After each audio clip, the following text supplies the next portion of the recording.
तो पहली बार क्या हुआ था कि बंक मारने के लिए मुझे लगा वो नहीं आएगी, बट वो आ गई बंक मार के स्कूल से। मैं स्कूल पहुंच गया।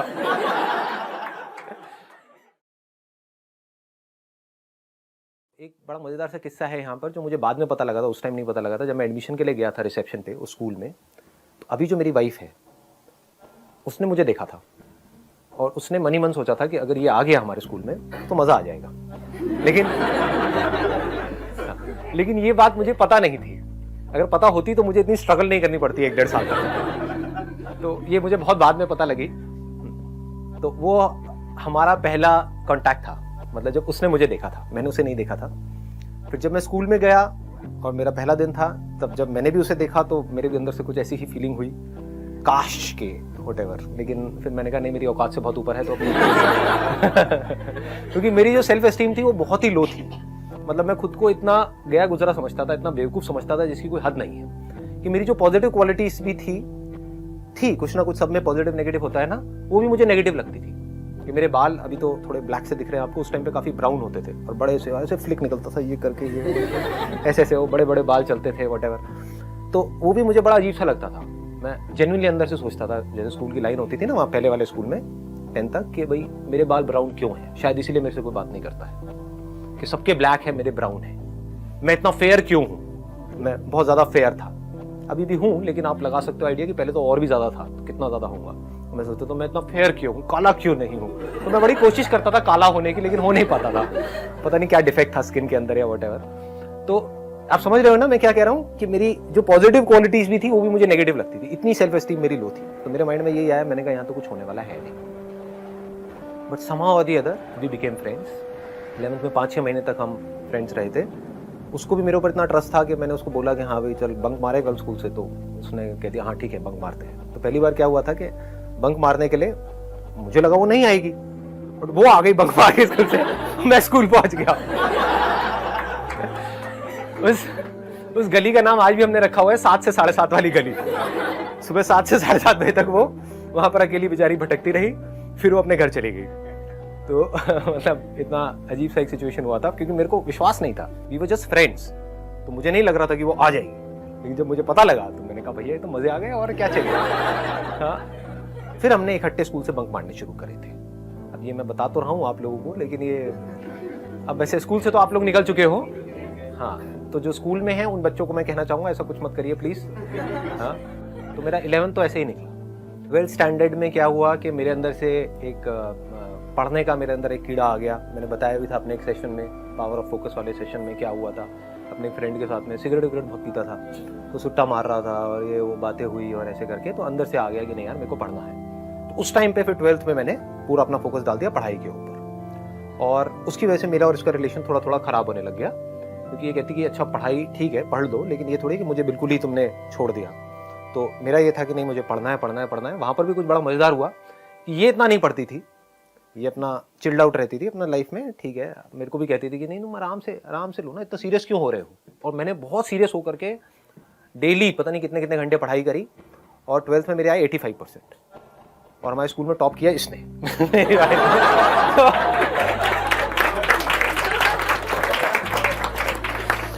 और तब भी मेरी बड़ी ईगो हर्ट हो गई थी। बड़ा अजीब सा कैरेक्टर था उस टाइम पे। मैंने कहा ये क्या हुआ है, तूने बताया भी नहीं कि तू इतना पढ़ रही है। और वो पढ़ाई में इतनी एक्स्ट्राऑर्डिनरी थी भी नहीं। मतलब 11th में क्या हुआ था, उसकी 2 सब्जेक्ट्स में कंपार्टमेंट आ गई थी। ऑल्दो पढ़ाई में अच्छी थी, लेकिन हमारा जो अफेयर था वो फैल गया था पूरे स्कूल में, प्रिंसिपल तक और यहाँ वहाँ।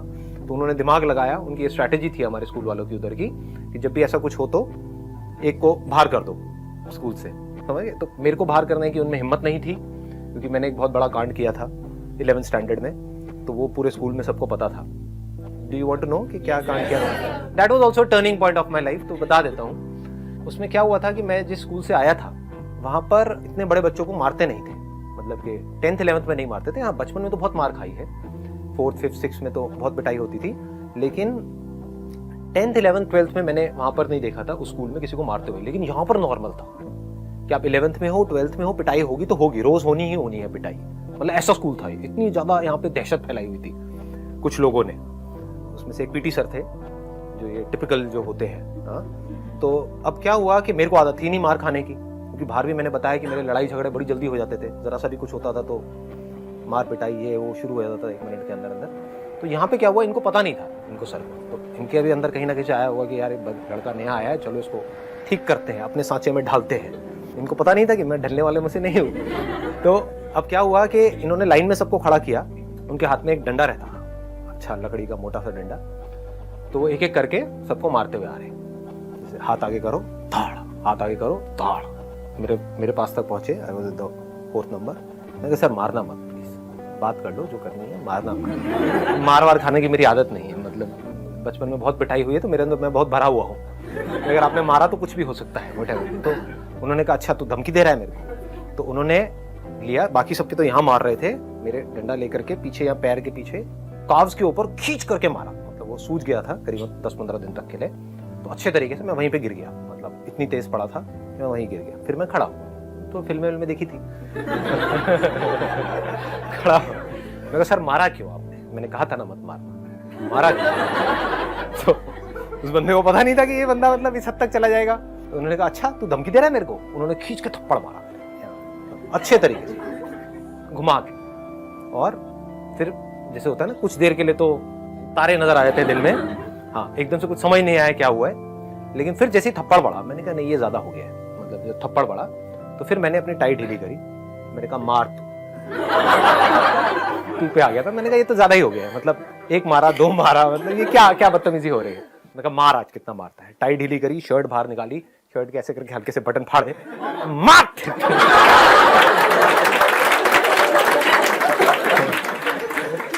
तो अभी मैं बहुत धीरे बोल रहा हूँ, बट आप इमेजिन कर सकते हो मैंने कैसे बोला होगा स्कूल के ग्राउंड में, और भी जो स्टैंडर्ड के जैसे 12th के और थे लड़के लड़कियां वो आ गए, एकदम से सारी भीड़ आ गई, मतलब सब लोग देख रहे हैं कि क्या हो रहा है, और बहुत तेज मैं बोल रहा था, मतलब बहुत ज्यादा एक लाउड वॉइस में, मार तू कितना मारेगा। और फिर मैंने देखा मैं भी यहाँ से कांप रहा था, क्योंकि हालत तो पिटाई के बाद में अपने आप ही बॉडी कांपने लग जाती है, ऊपर से गुस्से से बॉडी कांपने लग जाती है। सामने मैंने देखा तो सर भी कांपने लग गया तो मेरा कॉन्फिडेंस और बढ़ गया, मैं मार ना तू सोच क्या रहा है, देखता हूँ आज कितना मार, निकाल अपनी पूरी बड़ास, ऐसे करके मतलब पूरा तगड़ा सीन क्रिएट हो गया। इतने में जो उसके जो सीनियर सर थे, पीटी सर 2 थे, वो आए मेरे पास में, कहते अरे संदीप रिलैक्स रिलैक्स रिलैक्स, पानी पियो। क्या पानी छोड़ा हो गया। लेकिन जब मैंने उनके साथ ऐसा किया तब मुझे अंदर से लगा बेटा तू तो गया, ये अब थोड़ा ज्यादा हो रहा है। मैं कहा सर देखो ना क्या क्या, थोड़ा सा संभाल लिया था क्योंकि अंदर से तो मेरी हालत टाइट हो गई थी। मैंने कहा बेटा ये बहुत बड़ा रायता फैला दिया तूने, अब तू गया। लेकिन हैविंग सेड दैट कहीं ना कहीं ये कॉन्फिडेंस भी था कि नहीं यार जो उसने किया, बंदे ने मारा तो है ही, और मारना अलाउड नहीं है, ये उस टाइम पे वैसे कॉमन था, लेकिन फिर भी अंदर से था। तो सामने वाला बंदा भी डर गया। फिर थोड़ी देर में वो सर आए, उन्होंने मेरे को रिलैक्स किया, इधर से दोस्तों ने रिलैक्स किया, ये किया वो किया। फिर थोड़ी देर में वो सर आए जिनके साथ में सब कांड हुआ था, उन्होंने भी आके बोला सॉरी संदीप ये वो व्हाटएवर, ऐसी उनकी आवाज थी बड़ी फनी सी सॉरी आज के बाद ऐसा कुछ नहीं सर कोई नहीं सर, क्या हो गया सर, हो जाता है, आई अंडरस्टैंड, कोई बात नहीं सर। सर संदीप देख लो कुछ है तो नहीं ना तुम्हारे मन में, तो नहीं ना, मेरे मन में क्या होगा सर, कोई मेरा तो जो होना था सो हो गया। उसके बाद में जैसे ऊपर गया पूरे स्कूल में बात फैल गई थी। तो I became an overnight, what do you call it, as a hero और a super hero of that particular school. जहां भी जाता था बोल देखो। और बात क्या हो गई, मैंने मारा नहीं था सर को, लेकिन सब कह रहे थे इसने सर को मारा है, सर को मारा है। बात फैल गई, जबकि मैंने मारा नहीं था, मेरे तो खुद की हालत टाइट थी। मैंने कहा यार ये क्या हो गया, एनी हाउ। तो लेकिन बात ऐसे फैल गई कि ये वही लड़का है जिसने सर को मारा, इससे थोड़ा बच के रहना, व्हाटएवर ऐसे करके।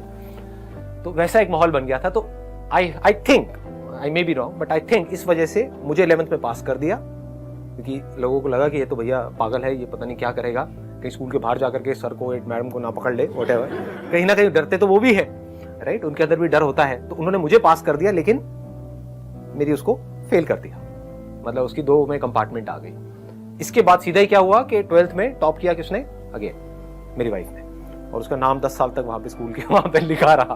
तो एक तरह से देखा जाए तो स्कूल के ऊपर भी एक बहुत बड़ा एक क्वेश्चन मार्क है कि 11th में जिसकी कंपार्टमेंट आई थी वो she was the topper of that particular school in that particular year.